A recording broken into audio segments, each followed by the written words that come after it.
Stepan Arkadyevitch had gone to Petersburg to perform the most natural and essential official duty, so familiar to everyone in the government service, though incomprehensible to outsiders, that duty, but for which one could hardly be in government service, of reminding the ministry of his existence, and having, for the due performance of this rite, taken all the available cash from home, was gaily and agreeably spending his days at the races and in the summer villas. Meanwhile Dolly and the children had moved into the country, to cut down expenses as much as possible. She had gone to Ergushovo, the estate that had been her dowry, and the one where in spring the forest had been sold. It was nearly 40 miles from Levin's Pokrovskoe. The big, old house at Ergushovo had been pulled down long ago, and the old prince had had the lodge done up and built onto. 20 years before, when Dolly was a child, the lodge had been roomy and comfortable, though, like all lodges, it stood sideways to the entrance avenue, and faced the south. But by now this lodge was old and dilapidated. When Stepan Arkadyevitch had gone down in the spring to sell the forest, Dolly had begged him to look over the house and order what repairs might be needed. Stepan Arkadyevitch, like all unfaithful husbands indeed, was very solicitous for his wife's comfort, and he had himself looked over the house, and given instructions about everything that he considered necessary. What he considered necessary was to cover all the furniture with cretonne, to put up curtains, to weed the garden, to make a little bridge on the pond, and to plant flowers. But he forgot many other essential matters, the want of which greatly distressed Darya Alexandrovna later on.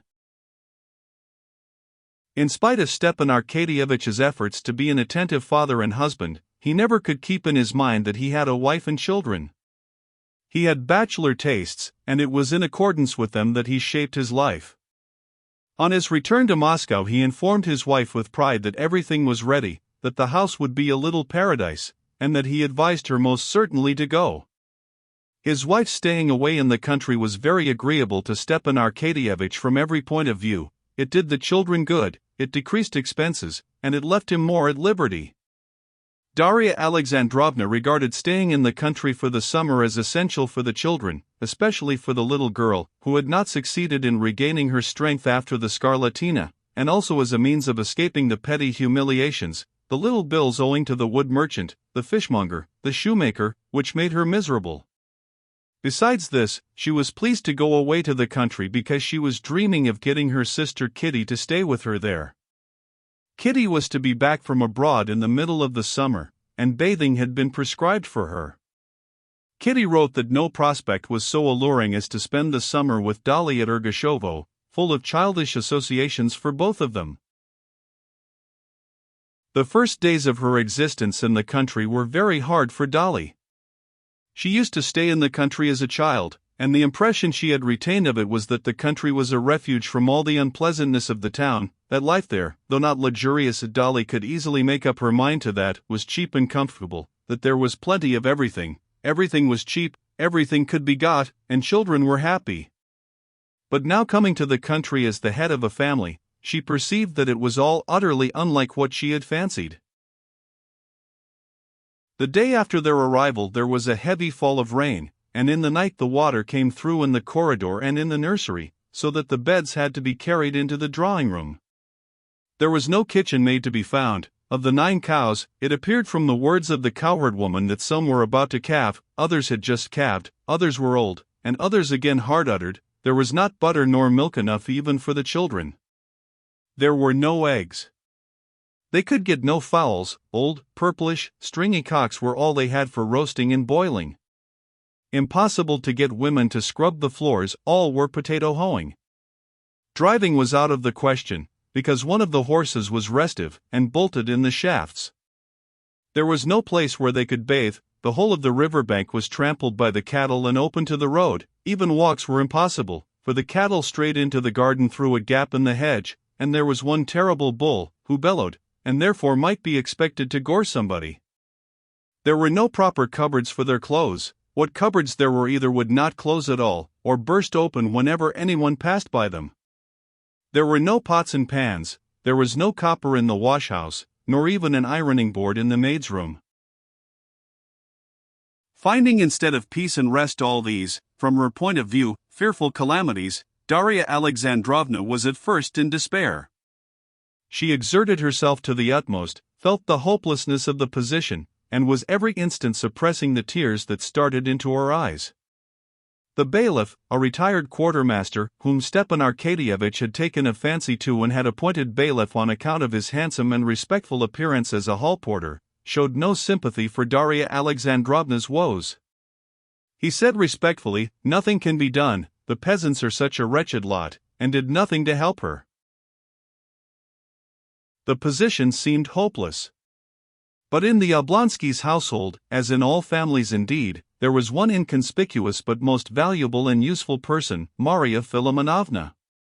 She soothed her mistress, assured her that everything would come round, it was her expression, and Matvey had borrowed it from her, and without fuss or hurry proceeded to set to work herself.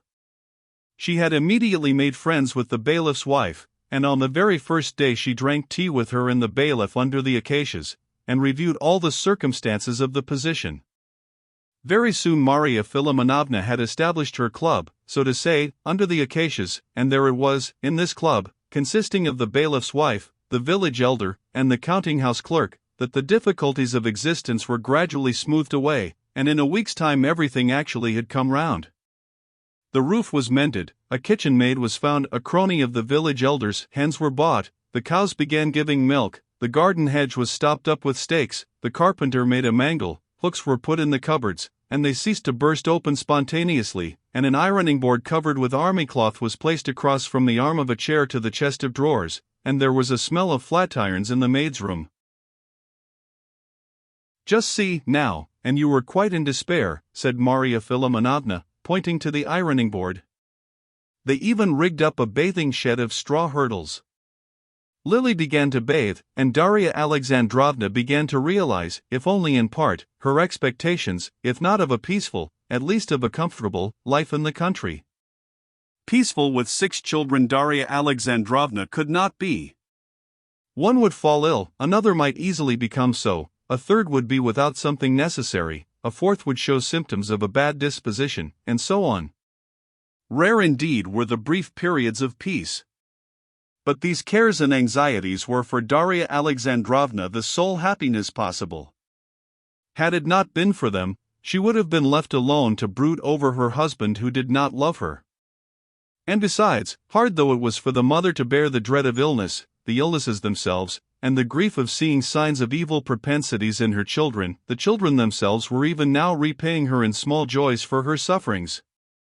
Those joys were so small that they passed unnoticed, like gold and sand, and at bad moments she could see nothing but the pain, nothing but sand, but there were good moments too when she saw nothing but the joy, nothing but gold. Now in the solitude of the country, she began to be more and more frequently aware of those joys.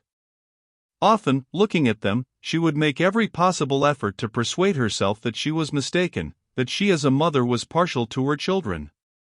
All the same, she could not help saying to herself that she had charming children, all 6 of them in different ways, but a set of children such as is not often to be met with, and she was happy in them, and proud of them.